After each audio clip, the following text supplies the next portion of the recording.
Ya pemirsa, untuk mengetahui informasi terkini terkait banjir yang melanda wilayah Kalimantan Selatan, kita telah bersama kontributor Berita 1 Fuad Iqbal yang kini berada di Kota Banjarmasin, Kalimantan Selatan.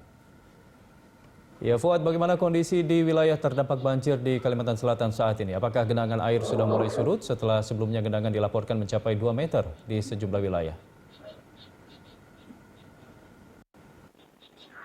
Baik, dapat saya laporkan saat ini kondisi banjir di sejumlah wilayah memang masih terpantau terendam oleh genangan banjir. Seperti di Kabupaten Banjar, banjir di sejumlah titik juga masih merendam pemukiman warga dengan ketinggian air mencapai hampir 2 meter dan masih belum ada tanda-tanda akan segera surut. Dan dapat saya laporkan saat ini ada 9 kabupaten kota yang terdampak banjir di wilayah Kalimantan Selatan. Tetapi banjir terparah masih berada di Kabupaten Hulu Sungai Tengah, yang kemudian disusul oleh Kabupaten Banjar dan selanjutnya adalah Kabupaten Tanah Laut. Bahkan hingga minggu siang tadi, proses evakuasi korban banjir masih terus dilakukan oleh unsur SAR gabungan yang terdiri dari BPBD, Basarnas, dan juga TNI Polri. Luas area yang terdampak banjir juga semakin luas hingga membuat petugas kewalahan karena masih banyak warga yang diduga hingga saat ini masih bertahan di rumah-rumah mereka, sehingga petugas membutuhkan bantuan personil untuk membantu evakuasi korban yang hingga saat ini masih bertahan di rumah.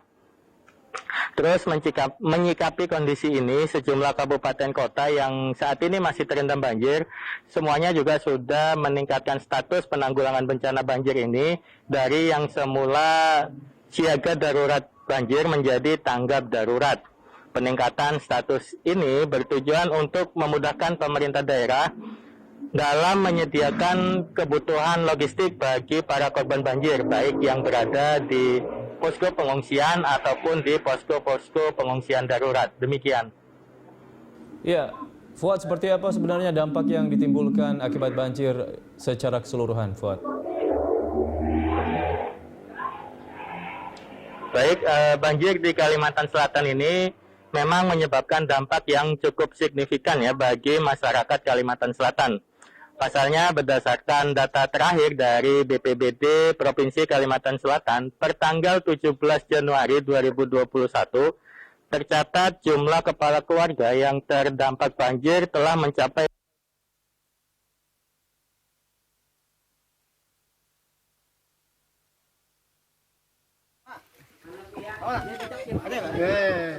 Karena jangan deklarasi bagaimana kalau pindah talimba babu.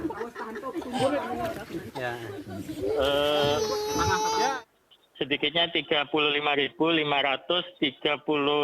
jiwa yang terpaksa harus mengungsi ke tempat yang lebih aman lantaran rumahnya diterjang banjir.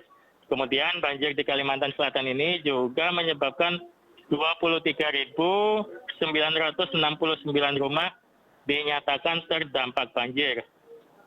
Sementara itu juga sampai dengan hari ini sudah ada 18 orang yang dinyatakan meninggal dunia akibat banjir yang melanda Provinsi Kalimantan Selatan di awal tahun 2021 ini. Kemudian terakhir akibat banjir besar di Kalimantan Selatan ini juga telah menyebabkan 5 jembatan rusak, 10 sekolah dan 8 tempat ibadah dinyatakan rusak akibat diterjang arus banjir. Demikian. Ya baik, terima kasih Fuad atas laporannya. Pemirsa, demikian tadi kontributor Berita 1 Fuad Iqbal melaporkan langsung dari Banjarmasin, Kalimantan Selatan.